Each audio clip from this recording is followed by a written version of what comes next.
오늘 하나님이 주신 말씀은 창세기 27장 1절부터 10절까지입니다.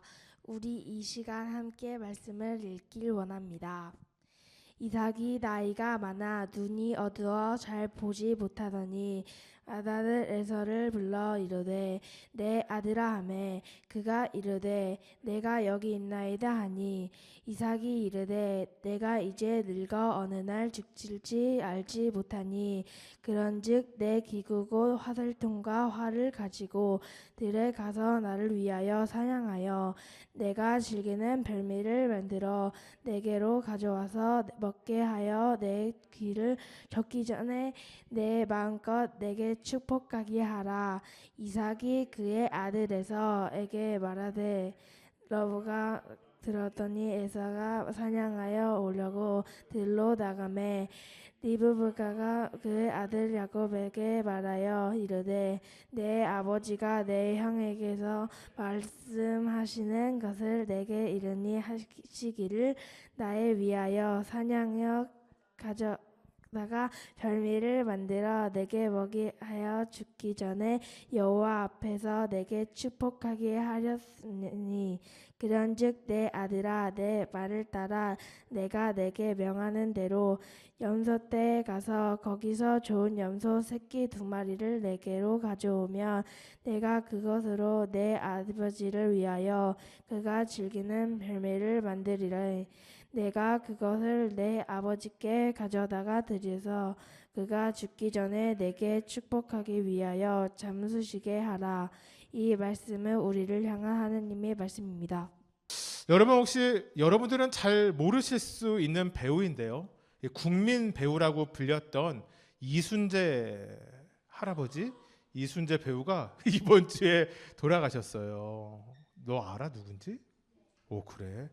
그가 나이 91세 21살에 대학교를 다니며 연기를 시작해서 70년의 연기 인생을 살아간 정말 우리나라에서 대배우라고 불릴 만한 사람이었어요. 그 가정 가운데 하나님의 위로와 은혜가 함께하길 바랍니다.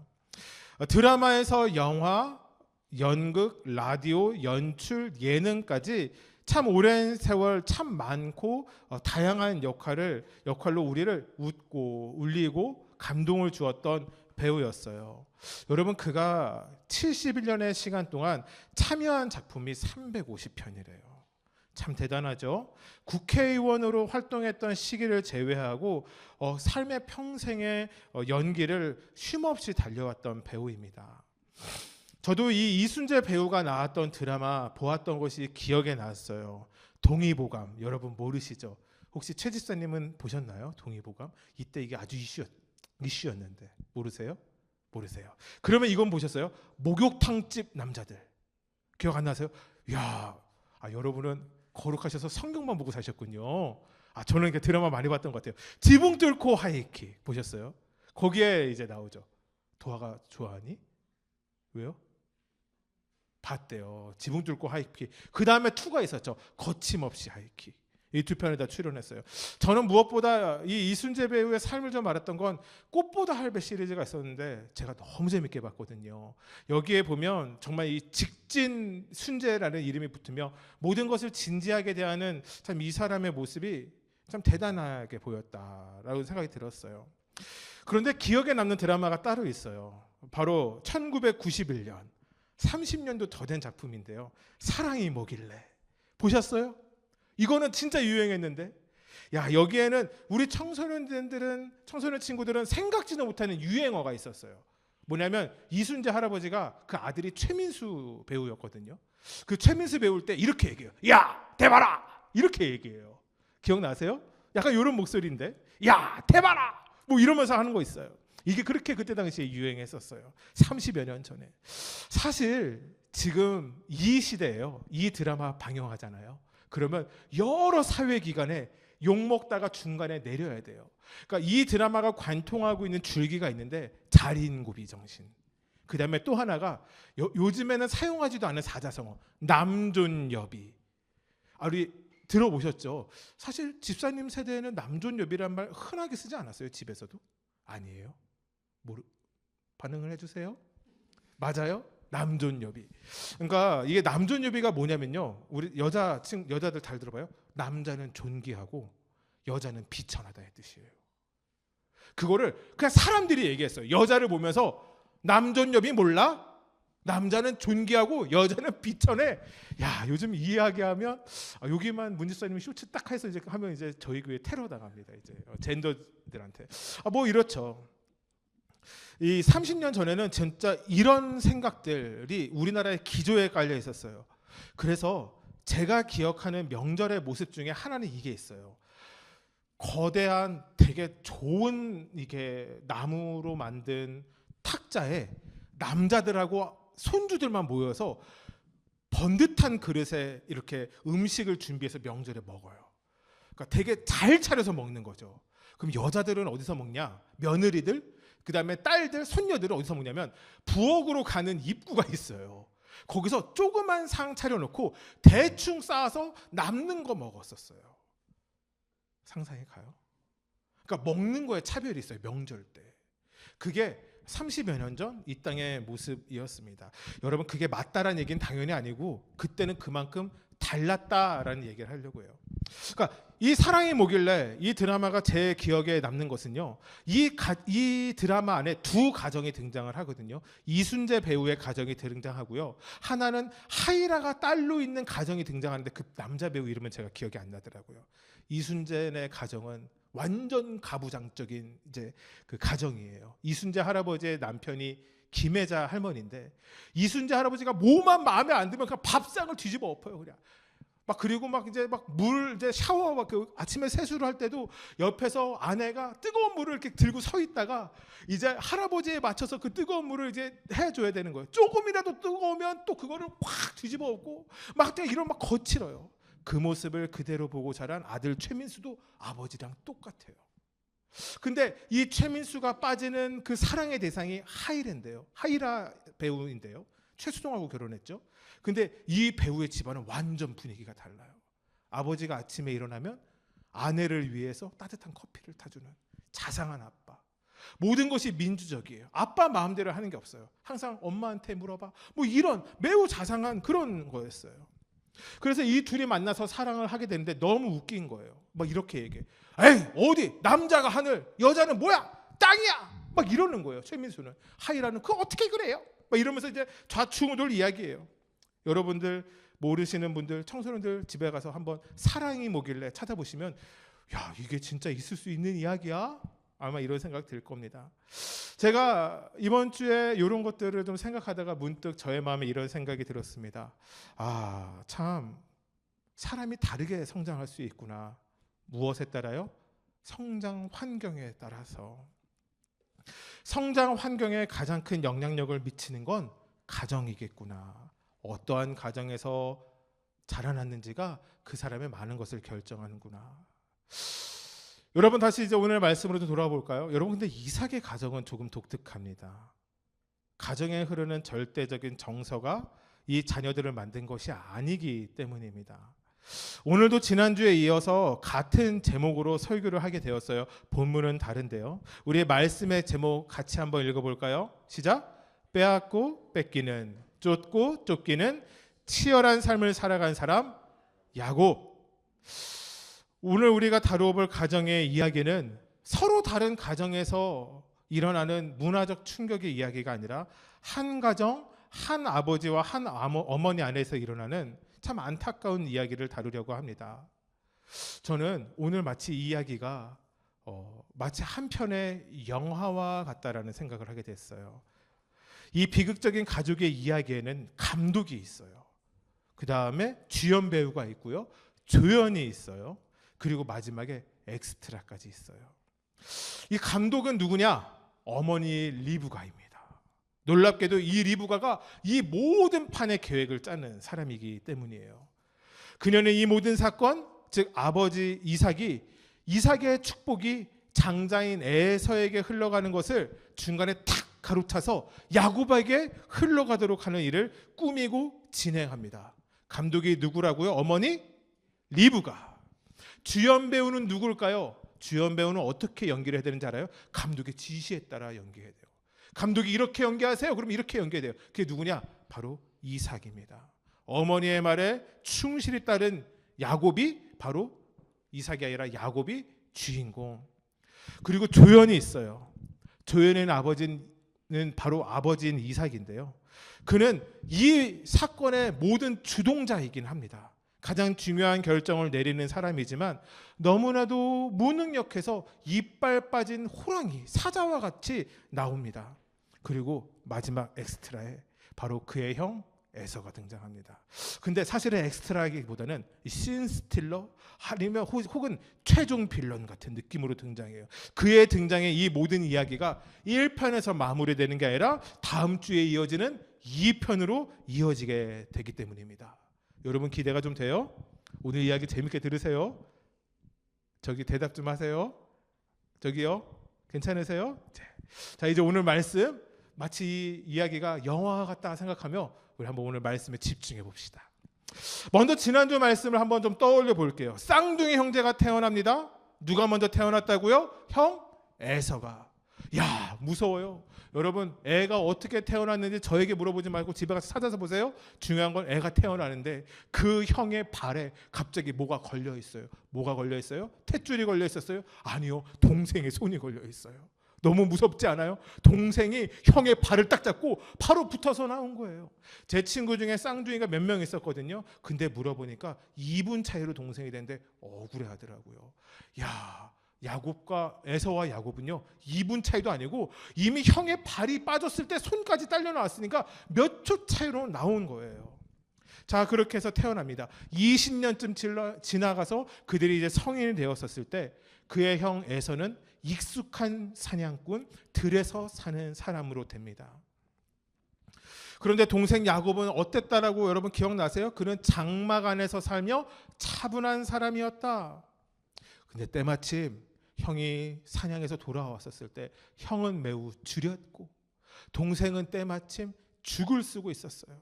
배가 고픈 형 동생에게 무엇이라 얘기했을까요? 야, 그 죽 좀 한 그릇 줘봐. 여러분, 우리도 할 수 있는 이야기 아니겠어요? 근데 그때 야곱의 마음에 숨겨있던 그의 열망이 그 놀라운 갑작스러운 상황을 통해서 그의 입 밖에서 흘러나옵니다. 뭐라고 얘기해요? 에이, 공짜로는 못 주지. 공짜로는 못 주지. 형의 장자권을 나한테 주면 이거 죽 한 그릇 줄게. 내가 팥죽 한 그릇 크게 퍼줄 테니까 그 장자권 나에게 주면 안 돼? 여러분, 야곱이 이런 이야기를 하며 에서의 대답을 생각할 수 있었을까요? 과연 자신의 형이 무엇이라 얘기했을까? 모르겠어요. 그가 그래 팔게, 아니야 안 팔 거야, 모르겠어요. 중요한 건 에서가 이렇게 선뜻 이야기한 것이죠. 야, 배고파 죽게 생겼는데 야, 장자권 뭐가 중요해? 야, 얘따 가져라. 나에게 팥죽이나 한 그릇 줘. 그렇게 해서 이 말도 안 되는 거래가 이루어지게 됩니다. 팔고 싶어도 팔 수 없고 빼앗으려 하도 빼앗길 수 없었던 눈에 보이지 않은 이 어떠한 약속의 형태가요, 눈에 보이는 팥죽 한 그릇에 거래가 끝나게 됩니다. 여러분, 이 거래가 끝나고 나서 문제가 바로 생기지 않아요. 장자권을 동생인 야곱이 가져갔으나 그의 삶에 달라지는 것은 없었어요. 여전히 형은 에서였기 때문이죠. 그런데 시간이 다시 20년쯤 지나서 성경은 얘기합니다. 에서가 나이 40이 되었을 때 결혼을 하게 되는데요. 이때 그의 가정에 문제가 생겨나는 것을 보게 됩니다. 우리 같이 한번 읽어볼까요? 창세기 26장 34, 35절 말씀 시작. 에서가 40세에 헷 속 부엘의 딸 유딕과 헷 속 엘론의 딸 바스맛을 아내로 맞이하였더니 그들이 이삭과 리브가의 마음에 근심이 되었더라. 여러분, 헷 속 되게 쉽게 얘기할까요? 가나안 땅에서 살고 있었던 족속들이었습니다. 여러분, 우리가 이쯤에서 다시 이 구약의 인물들, 구약의 사람들 설교를 시작했었을 때 아브라함 때부터를 리마인드 한번 해보려고 해요. 여러분, 이 믿음의 가정이 어디서 어떻게 세워지게 되었죠? 어디서 시작됐어요? 믿음의 가정이? 아브라함이요. 정답이에요. 맞아요. 믿음이 어디서 시작돼요? 하나님이 아브라함을 부르시면서부터 시작돼요. 여러분들은 대답 아시는데 대답 안 하신 거죠? 그렇죠. 맞아요. 그럴 줄 알았어요. 자, 중요한 건 이거죠. 하나님이 아브라함을 부르심으로 믿음의 가정이 시작되게 됩니다. 근데 우리의 삶을 돌아볼까요? 믿음이 하루아침에 완성되나요? 믿음이 하루아침에 성장하나요? 아니요. 여러분, 믿음은 그렇지 않습니다. 수많은 시간과 수많은 사건과 수많은 환경과 은혜를 통해서요, 우리의 삶에서 믿음이 조금씩 성숙해져 가기 때문입니다. 여러분, 아브라함도 마찬가지였어요. 아브라함의 삶 속에 그 수많은 시간 속에 하나님의 일하심을 보며 그가 믿음이 성장하는 것을 우리는 보게 됩니다. 결국 마지막 그의 아들 이삭을 죽여 예배를 드리라는 하나님의 말씀에 순종하였었을 때 그제서야 하나님이 아브라함의 믿음을 인정하시죠. 사랑하는 성도 여러분, 저와 여러분의 믿음이 하나님 앞에서 인정받는 축복을 누리시길 주님의 이름 축복합니다. 아멘. 여러분, 그의 발걸음을 돌이켜보니 아브라함은 자신의 힘으로 살아온 인생이 아니었던 것을 보게 됩니다. 그의 발걸음은 믿음의 발걸음이었고 하나님과 함께하는 발걸음이었어요. 여러분, 이삭은 어떠했을까요? 그의 아들 이삭, 어린 나이부터 아버지와 함께 하시는 하나님을 바라봄으로 자라갑니다. 그 바라봄이 믿음이 없던 이삭에게 씨앗으로 심겨져서요, 그 믿음이 결국 발아하여 그에게 믿음이 되어져 갑니다. 생각해보고 우리가 또 적용해 볼까요?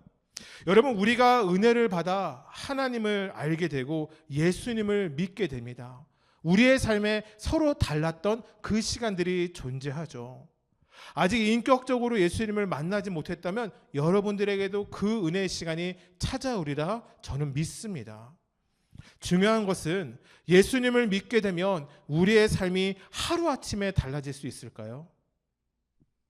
여러분, 저는 정말 그렇게 생각하지 않습니다. 물론 그 은혜가 극단적으로 사람을 바꾸는 사람들이 등장합니다. 특히 성경이에요. 여러분, 베드로가 어부로 살아갔어요. 예수님이 나를 따르라, 내가 너로 하여금 사람을 낚는 어부가 되게 하리라 했었을 때 베드로가 어떻게 반응하죠? 그물과 배를 버려두고 예수님을 쫓아가요. 여러분에게 이러한 믿음이 있습니까? 쉽지 않죠. 여러분, 또 바울은 어떻습니까? 예수를 핍박하던 인생에서 예수를 전하는 인생으로 하루아침 예수님을 만났었을 때 그가 변하게 됩니다. 그런데요, 그렇지 않은 사람들이 훨씬 많아요. 어떠한 사람들? 예수님을 만나도요, 하루아침에 변화를 겪지 않게 되는 사람들이 훨씬 많다라는 것이에요. 저는 이런 생각을 해봅니다. 아브라함은 어떠한 옷을 입었을까요? 여러분, 아브라함은 무슨 색 옷 입었을까요? 생각해 보셨어요? 아브라함은 어떤 음식을 먹었었을까요? 아브라함이 지내는 텐트는 어떤 모양이었을까요? 아브라함은 어떤 나라의 말을 하며 살아갔을까요? 여러분, 이미 모든 정답이 성경 안에 있습니다. 아브라함이 어디서 태어나서 어디서 살아갔죠? 성경은 얘기하죠. 갈대아 우르입니다. 여러분, 그의 삶의 모든 문화의 기반은, 모든 생각의 기반은, 모든 삶에 대한 영역들은요, 갈대아 우르에서 75년을 살면서 이미 완성되어진 것이었어요. 아브라함이 언제 죽냐? 175세에 죽습니다. 하나님의 부르심에 순종하여 100년을 더 살아가긴 합니다. 그런데요, 그의 삶의 많은 부분들은요, 그 전에 살아갔던 삶의 연속이었을 거라는 겁니다. 근데 분명한 것은 분명 그가 달라졌다라는 것이에요. 그 전에 입던 옷 입고, 그 전에 하던 언어를 쓰고, 그 전에 먹던 것을 먹고, 그 전에 살던 대로 살아가지만 그의 삶이 달라졌다라는 것이에요. 분명 바뀐 것이 있다라는 것이에요. 가장 큰 것은 이것일 겁니다. 자신의 삶을 자신의 생각, 자신의 뜻, 자신의 계획으로 살아가는 것이 아니라 자신의 삶을 온전히 하나님께 맡겨서, 하나님께 믿고 맡겨서 살아가기 시작했기 때문입니다. 여러분, 이 말씀 기억나세요? 저는 아브라함 말씀 전하며 이 말씀이 저에게 크게 은혜가 있었어요. 아브라함이 창세기 21장에 하나님에 대해서 이렇게 고백합니다. 하나님, 당신은 나의 영원하신 하나님이십니다. 여러분, 이 고백에 무슨 의미가 있었을까요? 사랑하는 성도 여러분, 여러분에게 하나님은 어떠한 하나님이십니까? 아브라함은 왜 하나님을 향해 영원하신 나의 하나님이란 고백을 했을까요? 제가 이번 주에 있었던 일인데요. 자, 이번 주에 있었던 웃긴 이야기를 할 때는 어떻게 해야 돼요? 웃어야 해요. 아시겠죠? 자, 시작할게요. 제가 이번 주에 이제 일을 하면서 보통 예배를 통째로 듣습니다. 예배가 사실은 우리 주일 예배랑 순서가 비슷하잖아요. 처음에 뭐 해요? 기도로 시작해요. 보통 할렐루야 이러면서 시작해요. 찬양하고 중간에 기도하고 말씀 듣고 기도하고, 이게 우리나라가 대표적으로 하는 이 예배의 기본 틀이죠. 제가 이번 주에 만나교회 김병삼 목사님의 설교를, 한 주제 설교를 6개짜리를 들었어요. 한 예배당 1시간 정도씩 되니 6시간 내내 하루 종일 그 설교를 들었는데요. 그 설교의 주제가 성령님은 누구인가에 대한 설교였어요. 그래서 찬양 시간에도 성령에 관한 찬양이 나오고, 결단에도 성령이 오셨네 찬양을 하고, 봉헌을 할 때도 성령이 오셨네. 여러분, 성령이 오셨네 찬양 아시죠? 뭐예요? 성령이 오셨네. 좀 높게 잡았는데요. 오늘 목 컨디션이 괜찮아요. 성령이 오셨네. 내 주에 보내신 성령이 오셨네. 우리 인생 가운데 주님 찾아오셔서 그 나라 꿈꾸게 하시네. 우리 같이 한번 불러볼까요? 성령이 오셨네. 성령이 오셨네. 내 주에 보내신 성령이 오셨네. 우리 인생 가운데 친히 찾아오셔서 그 나라 꿈꾸게 하시네. 제가 일하는 목공소는요 되게 시끄러워요.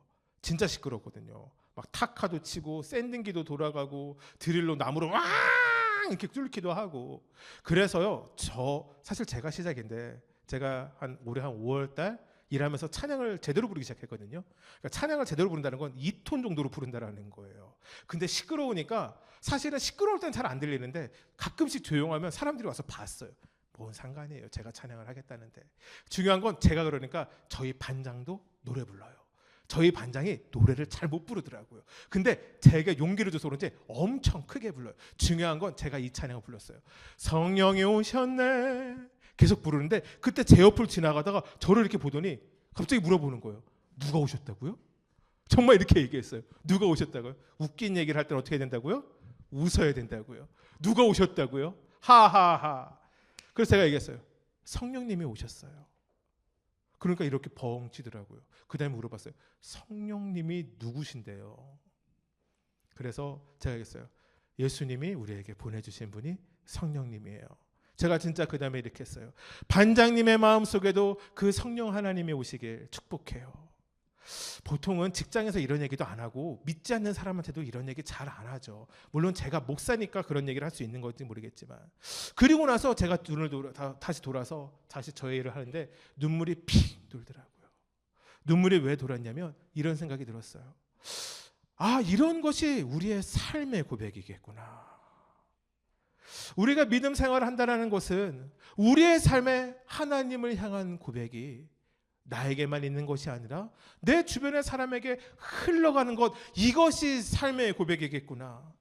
우리의 삶에 하나님이 함께 하실 때 우리의 입술을 통해서 나오는 고백, 이것이 아브라함의 삶 가운데 있었던 영원하신 하나님이라고 고백하는 것, 나의 삶에 성령님이 오셨습니다 라고 고백하는 것. 그래서 우리는 감사한 삶을 살 수 있는 거구나. 영원하신 하나님이라 고백하는 아브라함, 그는 깨닫게 됩니다. 자신의 삶은 유한해도 하나님은 그렇지 않음을, 자신은 연약해도 하나님은 강하심을, 자신에게 아무런 능력이 없어도 하나님은 그렇지 않으심을 보게 됩니다. 그것을 보게 될 때 믿음이 성장하게 되는 것이에요. 사랑하는 성도 여러분, 2025년 남은 한 달의 시간이지만 저와 여러분의 믿음이 성장하게 되길 주님의 이름 축복합니다. 여러분, 이삭은 그런 아버지를 보고 자라요. 아버지 아브라함은 자식인 이삭에게 늘 이야기했을 것입니다. 우리의 삶의 주인은 우리 스스로가 아니란다. 하나님이란다. 우리를 이끄시는 분은 우리가 아니란다. 하나님이란다. 그 하나님은 우리를 떠나지 않고 함께 하신단다. 히브리서 기자는 아브라함의 믿음에 대해서 이렇게 설명하는데요. 제가 이 말씀을 붙잡고 이번 주에 참 많이 기도하고 참 많이 감사했는데 우리도 같이 한번 믿음으로 고백해 볼까요? 히브리서 11장 10절 말씀 같이 큰 목소리로 읽어볼까요? 시작. 이는 아브라함이 하나님이 계획하시고 지으실 터가 있는 성을 바랐습니다. 여러분, 이전에 어떤 말이 있냐면 아브라함이 이삭과 야곱과 함께 장막에 거주할 때가 붙습니다. 이렇게 되는 것이에요. 그는 여전히 어느 장소에 번듯하게 살아가는 사람이 아니었어요. 하나님이 아브라함에게 너의 자녀가 저 하늘의 별처럼 땅의 티끌처럼 많을 거다라고 얘기했지만 자신의 자식은 이삭 하나뿐이었어요. 그는 장막 안에서 살아갔어요. 근데 아브라함에게 있었던 믿음이 무엇인지 아세요? 내가 계획하는 인생이 아니라 하나님이 계획하시는 인생이 자신에게 있다는 것을 믿었어요. 그래서 이렇게 생각했어요. 자신은 유목생활, 떠도는 인생을 살아가지만 그의 믿음은 무엇이었냐? 하나님이 계획하셔서 지어질 터가 있는 성을 믿음으로 바라봤다라는 거예요. 사랑하는 성도 여러분, 우리의 믿음이 그렇게 되길 주님의 축복합니다. 저는 정말 우리 교회가 이렇게 얘기하면 좀 말이 안 되긴 하는데요. 저는 사람이 많이 모이지 않는 교회가 되기를 원하면서도 사람이 모이는 교회가 되리라는 믿음이 있습니다. 여러분, 이 시대에 많은 대형교회들, 메가처치들이 있죠. 제가 꿈꾸는 교회는 그러한 교회는 아닙니다. 제가 꿈꾸는 교회는 건물이 큰 교회가 아니라 믿음이 큰 교회가 되고 싶기 때문입니다. 제가 꿈꾸는 교회는 돈이 많아서 할 수 있는 일이 많은 교회가 아니라 돈이 적어도 하나님이 원하시는 일을 하는 교회, 이것이 제가 꿈꾸는 교회입니다. 우리가 12월 28일 주일 예배 공동의회를 하며 올 한 해 우리가 재정이 어떻게 쓰여졌는지를 보면 알겠지만 교회에 필요한 일을 제외하고서 우리가 올 한 해 몇 천만 원의 예산이 들어왔는데 쓴 것이 단 하나도 없습니다. 유일하게 쓴 것이 선교헌금, 구제헌금입니다. 저는 이 일이 여러분 더사랑교회 성도들이라면 정말 프라이드를 느끼셔도 된다고 생각해요. 이런 교회가 없기 때문입니다. 저는 그래서 제가 꿈꾸는 교회가 교회를 개척하기 전에 완성되어졌던 것이 아니라 교회가 개척하고 사람이 한 사람 한 사람 늘면서 이 꿈이 하나씩 늘어납니다. 그거 아세요? 작년 이맘때에는 교회가 세워지지도 않았고요. 한 달 뒤에 있을 첫 번째 개척 예배에는 그때는 물론 많은 사람들이 와서 축하해 줬지만 그 다음 주의 예배부터는 저 빼고 4명의 사람들만 예배를 드렸는데 여러분 1년 동안 우리 교회가 80% 성장했습니다. 여러분 놀랍죠? 여러분 80% 성장하는 교회가 없어요. 저는 그래서 믿습니다. 내년에도 80% 성장하리라. 아멘. 말씀으로 좀 돌아갑시다. 여러분, 아브라함은 하나님을 바라보며 하나님이 계획하시며 하나님이 이 성, 지으실 터가 있는 성을 바라봤어요. 아브라함이 여전히 장막 안에 머물렀었을 때 그가 보았던 건 보이지 않는 하나님의 계획을 붙잡았다라는 것. 여러분, 그런데 중요한 건 믿음 생활하면 문제가 생기지 않나요? 아니요, 그렇지 않아요. 여러분, 그리스도인에게는 병이 걸리지 않나요? 그렇지 않아요. 그리스도인도 암도 걸리고요. 그리스도인이어도 이름 모를 병도 걸리고요. 여러분, 선교하러 나갔다가 순교하는 일도 있어요. 여러분, 그것은 우리가 알 수 없는 하나님의 뜻입니다. 이 가정 안에도, 믿음의 가정 안에도 문제가 생겨나요. 무엇이었어요? 이 아들 에서가 철떡같이 믿었던 장자가 이방 사람들과 결혼한 것이에요. 그것도 둘이나요. 결혼을 했다라는 것은 이것이죠. 단순히 여자가 들어온 게 아니라 문화가 흘러들어오고 그들이 믿고 있는 우상신들이, 다른 신들이 들어오는 것을 이야기합니다. 이 일로 이삭과 리브가의 마음에 근심이 됐어요. 이 문제는 이미 오래전부터 이 가정 안에 있었던 것 같은데요. 창세기 25장 28절 말씀 제가 읽어볼게요. 이삭은 에서가 사냥한 고기를 좋아함으로 그를 사랑하고 리브가는 야곱을 사랑하였더라. 여러분 너무 이상하지 않아요? 여러분 이게 이렇게 되면 요즘 말로 이렇게 될 것 같아요. 저에게 아들이 도아라고 합시다. 도아 오케이?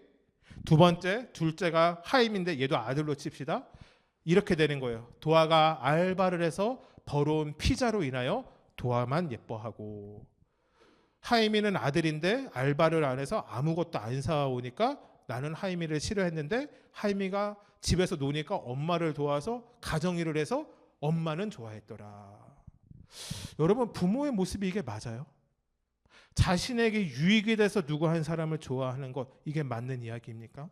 여러분 좀 이상하지 않아요? 여러분 이때가 결혼을 하게 되는 때가요, 장자권을 사고 파고 했었을 때 20년이 지난 뒤에요. 그때도 아버지는 장자 에서만을 예뻐했고요, 리브가 어머니는 야곱만을 사랑합니다. 이 형제들의 이 비극적인 이 영화와 같은 이야기에는요, 아버지와 어머니의 서로 다른 편애로 극과 극을 달리는 상황이 연출되고 있어요. 성경 집에 가서 보셨죠? 이번 한 주 작년분들은 보셨죠? 보시게 되면요, 아버지는요 에서에게만 이 표현을 씁니다. 나의 아들아. 둘째인 야곱에게 쓰지 않아요. 어머니는요 첫째 에서에게 나의 아들아 라는 표현을 쓰지 않아요. 뭐라고 쓰는지 알아요? 그냥 부를 뿐이에요. 이런 거죠. 저는 나의 아들아, 나의 아버지가 내 새끼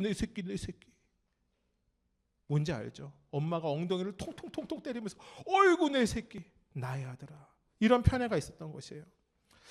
제가 나이를 들면서 부정할 수 없는 건 저의 아버지를 제가 외형적으로 닮아간다라는 것이에요. 싫어요. 근데 어쩔 수 없어요. 아들은 아버지를 닮게 돼 있는 것 같아요.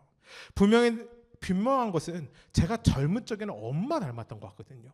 근데 나이가 드니까 아버지를 닮아가요. 이것은 제 생각이에요. 제 생각에 저희 아버지는 제 동생이 승은이고 딸인데 엄청 예뻐해요. 엄청 예뻐했어요. 저는 그렇게 예쁨을 받지 못했어요. 그렇다고 저에게 상처가 있지는 않아요. 그리고 그래서 그런지 어머니는요, 이것도 가정사인데 뭐 얘기하죠. 어머니는 승은이랑 엄청 싸웠어요. 요즘에 우리 영상에 제 동생이 아멘 댓글도 달고 설교를 보는 것 같은데, 뭐 어떻게 싸운 건 싸운 거지, 제가 거짓말하는 것도 아니고, 뭐 어쨌든 그래서 저는 상대적으로 어머니가 저를 더 예뻐한다고 생각해요. 중요한 것은 이거예요. 부모라도요 예뻐하는 자식이 다르고요, 또 닮는 자식도 자신의 마음 같지 않다라는 거예요. 여러분 그거 아세요? 성경을 잘 보니까요, 아버지 이삭을 닮은 거는 장자인 에서가 아니라 둘째인 야곱하고 판박이에요. 반면에 어머니 리브가를 닮은 아들이 에서예요. 야곱의 삶에 보게 되면요, 이삭의 삶도 마찬가지지만 성질을 냈다, 화를 냈다, 그가 어디를 달려갔다, 누구를 죽였다, 이런 말이 아예 없어요. 완전 지난주에 제가 뭐라고 그랬죠? 야곱이 어떤 남? 애견남. 인물 이미지도 기억나죠? 여리. 여러분 아버지 이삭도 마찬가지예요. 여러분 이삭이 어느 정도의 사람이었어요? 아버지가 자신 죽이려 칼 높이 드는데 반항을 안 할 정도로 차분했던 사람이에요. 여러분 야곱과 아버지 이삭이 진짜 똑같은 거예요. 여러분 우리가 말씀으로 다루지 않았지만 리브가가 진짜 이 시대의 테토녀였어요. 짱이에요. 아브라함의 늙은 족이 이삭의 아내를 구하기 위하여 아브라함의 고향이었던 먼 곳으로 자신의 종을 보내거든요. 그때 아내를 데려가기 위해서 낙타 10마리를 데려가요. 낙타를 왜 데려갔냐? 거기에 재물을 가지고 데려갔어요. 그때 당시엔 결혼을 하려면 약간 옛날이에요. 옛날엔 여자를 물건하고 바꿔왔거든요. 그래서 이게 물건을 신고 가요. 좋은 물건이었겠죠. 낙타 10마리에 실을 만큼. 여러분 근데 중요한 건 이 낙타를 끌고 리브가가 있는 그곳에 자신의 아브라함의 고향 땅에 도착했었을 때 리브가가 번개와 같은 속도로 낙타 10마리에 물을 먹이는 장면이 성경에 존재해요. 중요한 건 이거죠. 낙타가 물을 얼마나 드시는지 아세요? 모르시죠? 제가 준비했어요. 보시죠. 보셨어요? 자, 여기까지요. 낙타가 물을 한 번 먹으면 100리터에서 200리터를 마신대요. 그것도 3분에서 10분 사이에요. 여러분, 저 뒤에 있는 페트병이 2리터거든요. 저거 50개에서 100개를 먹는 거예요. 3분 안에. 중요한 건 그 낙타의 물을 한 여인이 10마리나 먹였다라는 거예요. 100리터를 10번, 200리터를 10번. 리브가 어떤 여자라고요? 당대의 테토녀예요. 더군다나 리브가는, 저는 이렇게 생각해요. 깡이 어마어마한 여자예요. 여러분, 결혼을 하게 된다라는 건, 고향을 떠나서 결혼을 한다라는 건 대단한 결단력이 있어야 되지 않아요? 얼굴도 보지 못하는 남자랑 결혼하려고 먼 곳으로 믿음으로 갑니다. 너무나도 이 사냥꾼인 에서와 닮아 있다라는 생각이 들어요. 문제는 이것이에요. 사랑이 잘못된 것이 아니라 너무나도 극한적으로 편애된 사랑이 문제였다라는 거예요. 부부가 서로 다른 자녀를 편애하는 것이 현대의 가정 심리학에 의하면 이렇대요. 자신의 배우자에게 실망하고 더 사랑하지 못한 데서 시작된대요. 그래서 자신을 닮은 사람을 더 미워하게 되고 더 멀리하려는 상한 마음이 다른 모습의 한 자녀를 편애하는 이유가 된다. 이게 요즘에 있는 현대 가정 심리학에서 나온 문제라고 하더라고요. 그래서였을까요? 이삭이 나이가 들어 눈도 어두워져서 앞을 못 보게 되어질 때 이삭은 아들 둘을 불러서 얘기하는 것이 아니라 에서만 불러서 이야기합니다. 창세기 27장 4절 말씀 읽어볼까요? 시작. 내가 즐기는 별미를 만들어 내게로 가져와서 먹게 하여 내가 죽기 전에 내 마음껏 내게 축복하게 하라. 아버지 이삭이 마음의 결정을 합니다. 나의 축복은 누구에게? 에서에게 흘러갈 거야. 에서를 통하여 이 믿음의 대가 흘러가야겠어. 이것이 아버지 이삭의 결단이었어요. 문제는 이것입니다. 리브가가 그 이야기를 문 넘어서 엿들었다라는 것이에요. 그리고 남편 이삭과 자신의 첫째 아들 에서를 속일 극본을 짜기 시작합니다. 제가 아까 설교 처음에 얘기했죠. 오늘의 이 감독이 누구라고요? 리브가라고요. 이삭은 늘 큰아들에게만, 늘 큰아들 에서에게만 내 아들아 내 아들아 내 아들아 얘기했어요. 어머니 리브가는 야곱에게만 어이구 우리 아들 우리 아들 우리 아들 얘기했어요. 진짜 무서운 것은 이거예요.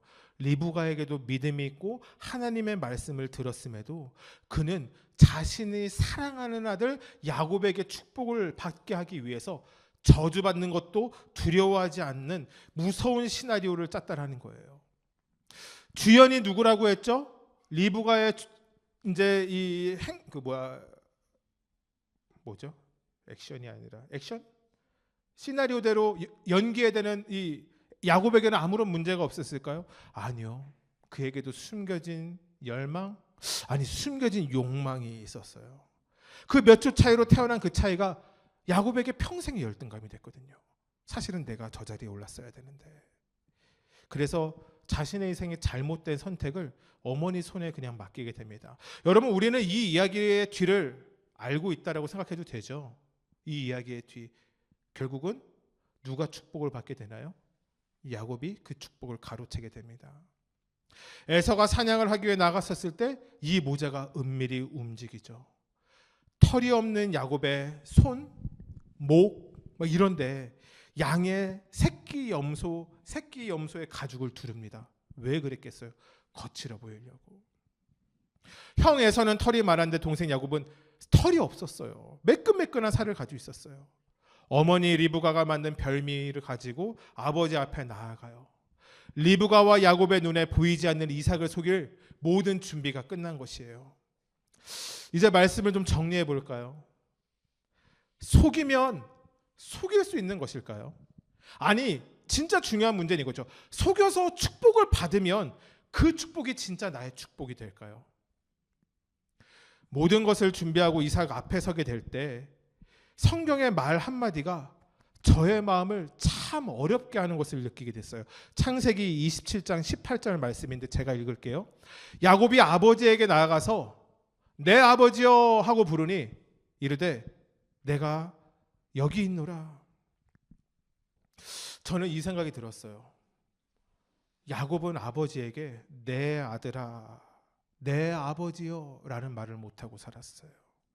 깨어진 관계 때문에요. 근데 야곱이, 사실 저는 이 생각이 들더라고요. 그가 원했던 건 축복이 아니라 아버지의 인정이지 않았을까. 거룩한 상상력을 더해봅니다. 그렇게 부르고 싶었던 그 이름, 아버지, 내 아버지. 저도 어렸었을 때 이런 말을 아빠 엄마한테 했던 것 같아요. 어렸을 때는 아빠 엄마라고 하잖아요. 우리 아빠인데, 우리 엄마인데. 우리라는 말을 붙이지 않아도 부모는 나의 아빠고 엄마잖아요. 근데 나의 것으로 소유하고 싶은 마음, 어린 마음이 있는 거예요. 우리 아빠, 우리 엄마. 또 이런 얘기도 해요. 형제들끼리 제가 그런 거 봤어요. 남매나 형제가 있으면 아빠 엄마를 두고 싸웁니다. 우리 아빠야. 아니야. 우리 아빠야. 아니야. 우리 엄마야. 진짜 유치하죠. 둘 다의 엄마인데. 여러분, 사실은 자녀는 부모에게 속했죠. 부모의 밑에서 태어나니까. 그런데 이 사랑은요, 위에서 아래로만 흐르는 것이 아니라 때로는 아래에서 위로도 흘러가더라고요. 여러분, 그렇게 내 아들아, 내 자녀야 라고 하는 그 사랑만큼 우리에게도 내 아버지, 내 어머니 라고 부르고 싶은 사랑의 마음이 있었는데 야곱에게 그것이 채워주지 못했어요. 여러분, 그렇게 야곱이 아버지에게 내 아버지라 부르는데 야곱이 불렀었을 때 이삭이 어떻게 얘기하는지 알아요? 내 아들아 라고 한 다음에 이렇게 얘기해요. 내가 누구냐. 충격적이지 않아요? 봐봐요. 내 아들아, 내가 누구냐. 이삭이 에서를 불러 축복을 했던 것은 성경 말씀에는 그가 곧 죽음을 느꼈다라고 얘기하지만 이 축복 이후로 이삭은 43년을 더 살아갑니다. 이삭이 눈이 보이지 않아서 두려웠던 것이지 그가 귀가 들리지 않는 삶을 살아진 않았습니다. 둘째 아들이 목소리를 속여서 에서처럼 따라해봤지만 아버지가 알았던 거예요. 그래서 얘기하죠. 내가 누구냐. 여러분, 계속해서 자신을 속이죠. 거짓된 목소리로 말을 하고 가죽과 털이 붙은 팔을 내밀어 결국은 그 축복을 받아냅니다. 근데요, 이제 재밌어지는데요. 그 축복이 자신에게 저주가 되어 돌아옵니다. 뺏고 빼앗기며 쫓고 쫓기는 치열함이 야곱의 삶에 시작됩니다. 앞으로 2주 더 야곱의 말씀을 나누겠지만 진짜 억울한 인생이 야곱의 인생이더라고요. 그 억울한 인생을 산 야곱이요, 그 자신의 억울함 때문에 자신의 주변의 사람들을 억울하게 만들어요. 그의 축복에 대한 열망이요, 자신의 형 에서의 분노를 사게 해요. 그의 사랑에 대한 열망이요, 자신의 두 아내 라헬과 레아의 분노와 억울함과 화를 얻게 해요. 깊은 상처를 줘요. 억울한 인생이 억울함으로 끝나지 않게 되는 이 놀라운 반전의 역사에는요, 모든 것으로 잘못된 시나리오에 하나님이 개입하면서 시작돼요. 놀랍지 않아요?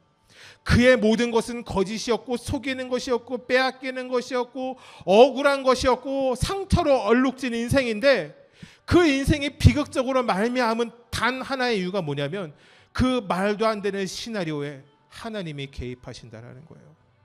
사랑하는 성도 여러분, 우리 이번 주에 그 믿음으로 살아가길 원해요. 여러분, 우리의 인생이 이렇게 생각할 수 있어요. 되돌아보니 잘못됐다. 실수투성이다. 되돌려야 한다. 나는 왜 이러한 삶을 살아가는가? 왜 내 삶의 문제는 끊이지 않는가? 나는 왜 이렇게 비극적인 상황 가운데 있는가? 여러분, 낙심하지 마십시오. 여러분, 낭망하지 마십시오. 왜냐? 우리의 인생에 하나님이 개입하시기 때문입니다.